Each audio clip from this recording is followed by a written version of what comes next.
What's up guys, you're watching Sid Gaming and today we are going to talk about the Sony PlayStation 5, how to fix CE-118409-3. It's a restore license on your Sony 5.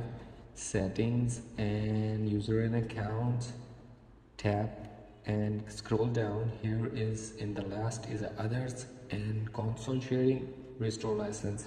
If you become unable to use content you downloaded from PlayStation, so you just restore it because of the use. And here is the restore license. It's take maybe less than 1 minute or 40 seconds or 30 seconds. After restoring license, you just go back and start your application, which one you want to, and it's not working, then you just start it and it will be work. So that's how that simply you can restore a license and fix this error on your PlayStation 5.